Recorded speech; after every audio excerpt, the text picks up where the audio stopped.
देश की स्थिति बहुत खराब है साहब। देश आजकल पूरा देश बाबाओं की चपेट में है, बहुत बुरी तरह से है। और सबसे बड़ी बात है कि आप हिरन मारो या हिरनी इलाज जोधपुर में ही है।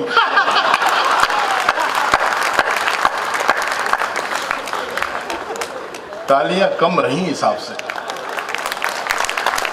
मैं पहला कवि हूं, ये बाकी के जो भारी भरकम कवि आएंगे उनके लिए एक रास्ता तय करना है, मुझे बनाना है, ये जिम्मेदारी मुझे दी है। और सबसे बड़ी बात यह है कि तमाम संभावनाओं का ये देश है और तमाम तरह की संतुष्टियों का भी यही देश है। वो 5 दिन हो गए खुदाई को, अभी तक सोना नहीं निकला, लेकिन गांव वाले फिर भी खुश हैं कि चलो इस बहाने तालाब ही खुद गया।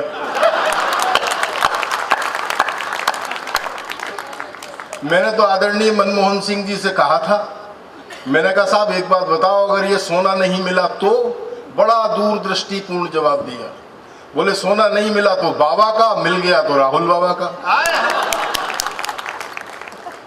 अच्छा, अब तो कल से वो भी बुराई करने लगे हैं, बोले काय का बाबा का सपना, काय का ये। मैंने कहा आपने तो बड़ा दावा किया था कि ये सोना मिलेगा, ये मिलेगा, वो मिलेगा, अब आप ही बाबा के कथनों के विपरीत जा रहे हो, ऐसा क्यों? बोले इस बाबा का कोई भरोसा नहीं है यार, हम तो कहते हैं सोना मिले ही नहीं। कल को सोना मिल गया तो विपक्ष कहेगा कि खोई हुई कोयले खदान के घोटाले की फाइलें भी इससे दिखवाओ।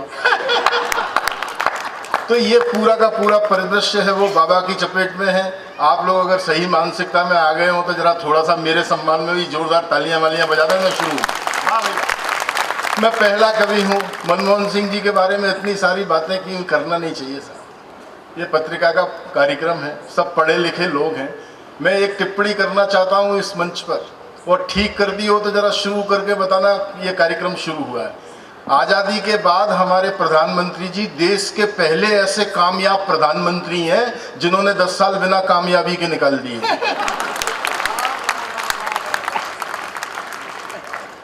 वे जब भी इस राष्ट्र को संबोधित करते हैं तो केवल वो ही समझते हैं कि मैं राष्ट्र को संबोधित कर रहा हूं, और राष्ट्र समझता है कि कांग्रेस की तरफ से माफी मांग रहे हैं। प्रधानमंत्री जी के बारे में मैं कुछ नहीं सुन सकता। प्रधानमंत्री जी के बारे में अगर कोई कुछ कहता है ऐसा लगता है जैसे कोई भ्रूण हत्या की जा रही है। मैं व्यंग्य का बहुत छोटा सा विद्यार्थी हूं जयपुर के लोगों। मैं आपको ये बताऊं कि व्यंग्य होता क्या है मेरी धृष्टता होगी, लेकिन कुछ नए लोग आए हैं, थोड़ा सा उनसे मैं मुखातिब हूं। हमारे बड़े व्यंग्यकार स्वर्गीय शरद जोशी जी ने कभी कहा था कि हमारी सरकार विकास के लिए ठोस ही कदम उठाती है, मगर कदम इतने ठोस होते हैं कि उठते ही नहीं है। ये है व्यंग्य की भाषा। आप समझ गए होंगे, जो लोग नहीं समझे उन्हें दूसरे प्रकार से समझाता हूं, और इस बार दावा करता हूं जरूर जो नहीं समझे वो समझ जाएंगे। समझ जाए तो सूचना मुझ तक दें। लखनऊ के अंबेडकर उद्यान में वहां की तत्कालीन मुख्यमंत्री माननीया सुबह सुबह अपनी बकरी को घुमा रही थी।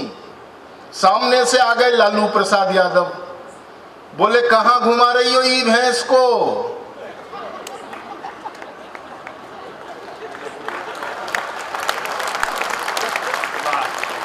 कहां घुमा रही हो ये भैंस को? मायावती जी बोली लालू जी ढंग से देखिए, ये बकरी है, बकरी ढंग से देखिए, ये भैंस नहीं है, बकरी है, बकरी। लालू जी बोले चुप, मैं ये बात बकरी से ही पूछ रहा हूं।